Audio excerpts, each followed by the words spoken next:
Bonjour à tout le monde, nous revoici donc dans les réserves du FRAC Centre Val-de-Loire. Nous sommes ici donc dans une réserve graphique, c'est une pièce vraiment conçue pour conserver nos dessins, nos peintures.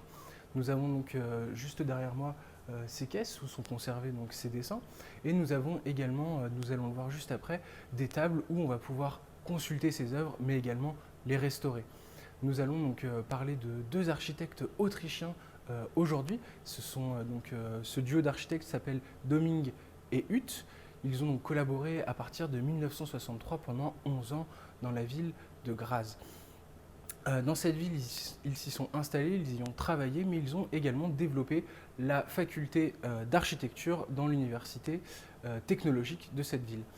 Donc ce sont deux architectes autrichiens radicaux. Le mouvement radical est apparu dans les années 60 avec cette volonté finalement d'être critique face à l'architecture fonctionnaliste et moderniste de l'époque. On était encore en pleine reconstruction, il fallait vite reconstruire et finalement on avait encore cette idée, cette notion de la machine à habiter. Et avec cette volonté de plusieurs architectes radicaux de penser l'architecture non plus comme une seule fin de construire quelque chose, mais qui va servir cette architecture à présenter, à parler, à critiquer la société ou à proposer de nouvelles manières d'habiter le monde. Et finalement, tout va devenir architecture d'après Hans Hollein, une installation, un collage, un article ou même de simples dessins. Et on va trouver plusieurs architectes finalement qui ne vont pas beaucoup construire durant leur carrière, mais qui vont se saisir justement du dessin d'architecture, du plan, de la maquette, pour pouvoir parler de la société, pour pouvoir s'exprimer finalement, se servir de l'architecture tout simplement comme de n'importe quel autre médium artistique. On va donc découvrir avec ce collectif Domingue et Huth un travail qu'ils ont pensé, exploré pendant 2 années, entre 1969 et 1970, avec cette idée de créer ce qu'ils ont appelé le médium total. Pourquoi le médium total? Puisqu'on va retrouver les influences qu'ils ont pu avoir avec la cybernétique notamment, avec cette idée de pouvoir concevoir, de pouvoir penser une architecture comme un métabolisme complet. Ce métabolisme, il va donc répondre à des stimuli, il va être programmé pour qu'on puisse toujours pouvoir contrôler l'environnement à l'intérieur de cette architecture englobante. Et finalement, on va se retrouver avec une architecture qui fait environnement, qui conçoit l'environnement complètement, avec la possibilité de tout contrôler à l'intérieur pour le confort des habitants.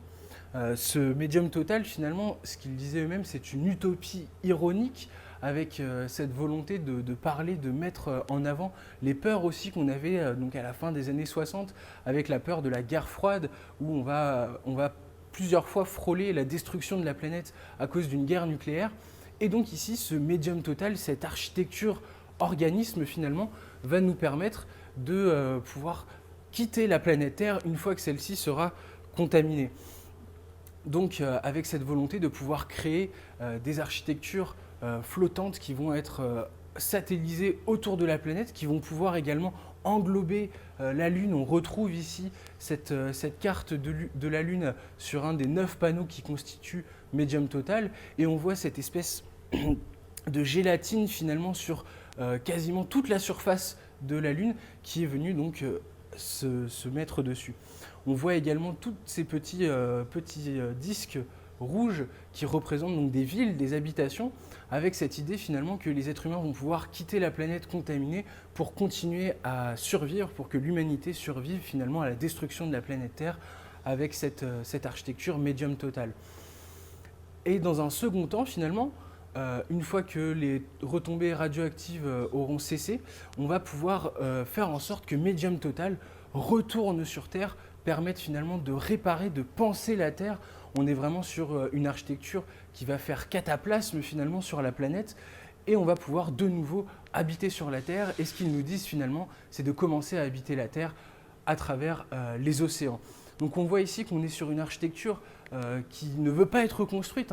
L'idée de ces architectes, c'est de dire qu'il faut tout faire pour éviter de construire cette architecture, mais ça permet de se saisir de cette idée du plan, du dessin, de la maquette, pour parler des problématiques de la société, pour parler des peurs de la société.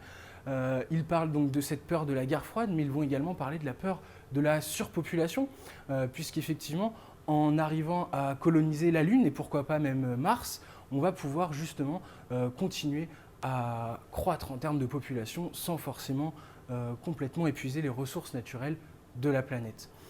Un propos complètement radical, une architecture complètement folle, presque onirique finalement, qui vous est présenté par Dominique et Huth.